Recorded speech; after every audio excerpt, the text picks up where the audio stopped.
বাংলার ভুলে যাওয়া কাহিনীকে বড় পর্দায় তুলে আনছেন বিজয় ইয়ালাকান্তি তার নতুন ছবি মা কালীর মাধ্যমে।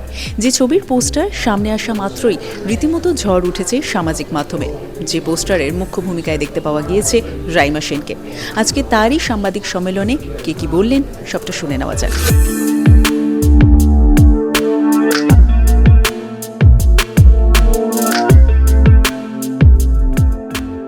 কারণ আমাকেও পোস্টার ওরা দেখায়নি, আমাকে বলেছিল যে poster will be a surprise, will be the best poster of year life. তো যখন আমি দেখলাম আমি খুবই খুশি হলাম এই পোস্টার দেখে। এটা এই পোস্টারটা বোধহয় এরকম কখনো কেউ ভাবেনি, এরকম একটা পোস্টার।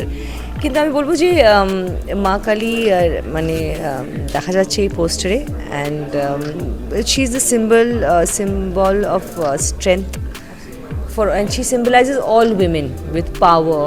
তো এই ছবিটা হলো যে I am also একটা বাঙালি, we are married, very simple. R how this woman Ami, we go through this whole journey, and in the end I symbolize what the goddess symbolizes: strength, power, the ability to get through all this. So এই পোস্টারটা ওরকম symbolic. Please watch Ma Kali, you won't be disappointed.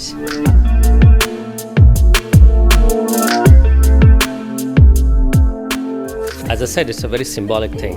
We represent Ma and Kali in it, and we have a CAA element into it. So that is one of the reasons we wanted to go with a title which covers all the aspects. So this, keeping aside the CAA and history and all, basically this is the story of a mother, and it starts from the beginning till the end. It's of one mother who is struggling for the daughter. So that's the whole film.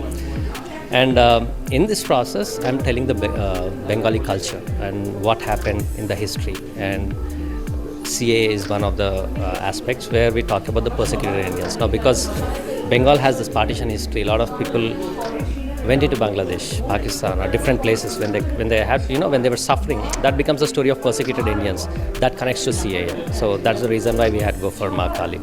See. One thing, when we started off the film, I'm not from Bengal. I'm not from Bengal at all. But I was working on other story, which was set during pre-independence, and I have researched so much about Indian history, and there was not major mention of direct action, or that the suffering which Bengalis went through. It was very minimally done. Then when we decided to work on it, then I discovered that's almost that history has been erased. So then we started working on it, and a lot of things fell in place for whatever reason. When we started writing the story, the production went well, everything was going well. So I think CAA announcement just went well. That's one of the, as I said, happy coincidence. The timing is happy coincidence. The intent was always there because we wanted to tell this story for almost a year now. So we have been working on it. We didn't expect that, we will finish the shoot and they will announce it. So I hope so. The promotional material which we have been releasing, we see a lot of people commenting, saying this is the film which needs to be told. This is the history which needs to be covered. So far it's been a great response for us.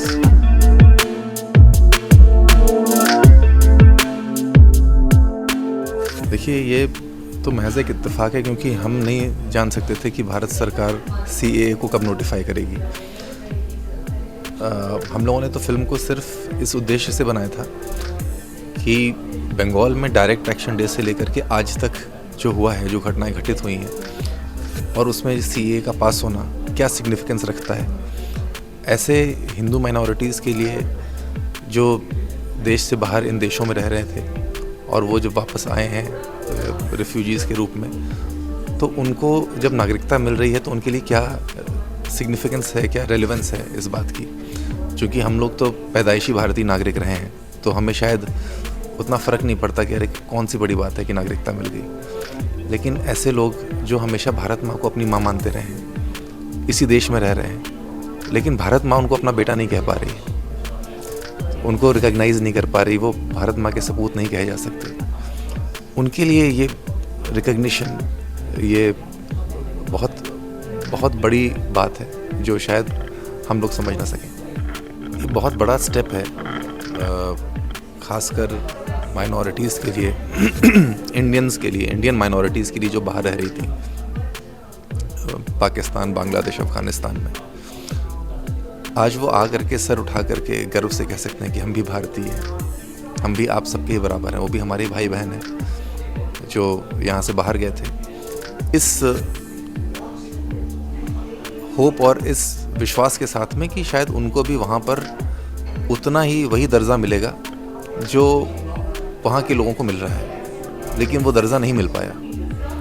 हमने जब partition हुआ था तो हमारे यहाँ हिंदू मुसलमान सभी धर्म बराबर हैं, उनको बराबरी की दृष्टि से देखा जाता है। हमने कभी भेदभाव नहीं किया, लेकिन उन देशों ने बहुत ज़्यादा भेदभाव किया और वहाँ पर लोग परेशान हो गए और परेशान होकर के वहाँ से भाग कर के आए यहाँ।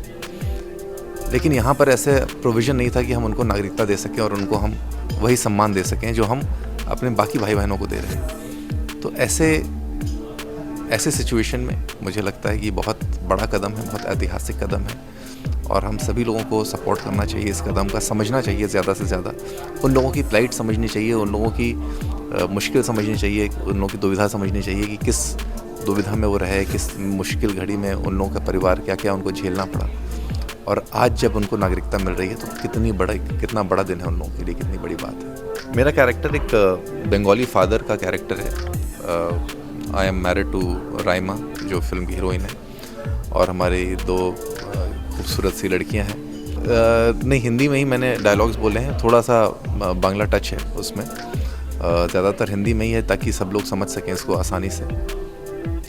और ये परिवार जब डायरेक्ट एक्शन डे का कॉल देती है मुस्लिम लीग और वो कहती है कि डायरेक्ट एक्शन डे मनाया जाएगा जिस दिन पूरे भारत को बंद किया जाएगा ताकि वो अपनी पावर दिखा सकें कि वो उनके पास इतनी पावर है कि वो पूरे देश को बंद कर सकते हैं। उस दिन बहुत से लोग कहते हैं कि नहीं भाई, हम इसको देश को नहीं बंद करना चाहते, क्यों आप इस तरह का कर रहे हो। और लोग कहते हैं कि हम इसको रेजिस्ट करेंगे, हम देश में जैसे काम चल रहा है वैसे ही चलाते रहेंगे। तो उस दिन बहुत बड़ा मैसेकर होता है 16 अगस्त 1986 को, 1946 16 अगस्त 1946 वो बहुत बड़ा मैसेकर होता है। और उसमें ये फैमिली कैसे फंस जाती है, उसके बाद क्या क्या होता है इस फैमिली के साथ में, ये उसकी कहानी है। और आज तक फिर जब CAA आता है तो क्या सिग्निफिकेंस है उसका इस फैमिली के लिए। बहुत अच्छा है, मेरा बहुत बड़ा सौभाग्य है कि मैं बंगाल में आया हूँ और आप सब लोगों के बीच में हूँ। ये धरती ने बहुत बड़े बड़े लोगों को जन्म दिया है, यहाँ से फ्रीडम फाइटर्स निकले हैं, बहुत बड़े बड़े कलाकार निकले हैं, बहुत बुद्धिजीवी लोग निकले हैं। तो यहाँ पर आ कर के वैसे ही एनर्जी बढ़ जाती है। और बहुत बड़ी बात है कि हम, बहुत सौभाग्य की बात है कि हमारी जो फिल्म है वो भी बंगाल की बेस्ड है और हम लोग यहीं से प्रमोशन शुरू कर रहे हैं। तो दर्शकों को मैं कहना चाहूँगा कि माँ काली को आप ज़रूर देखें, अपने दोस्तों को दिखाएं, अपने फैमिली के साथ जाएं देखने के लिए। बहुत ही अच्छी फिल्म है, बहुत ही हम लोग ने शिद्दत से बनाई है और बहुत ही इन्फॉर्मेटिव फिल्म है। बहुत कुछ आपको सीखने को, जानने को मिलेगा इस फिल्म को देखने के बाद। और एंटरटेनमेंट तो ऑफकोर्स है ही। तो और माँ काली का आशीर्वाद हम लोगों के साथ में रहेगा और हम सभी लोगों के जीवन में खुशियाँ आएँ और खूब तरक्की करें हम सब लोग।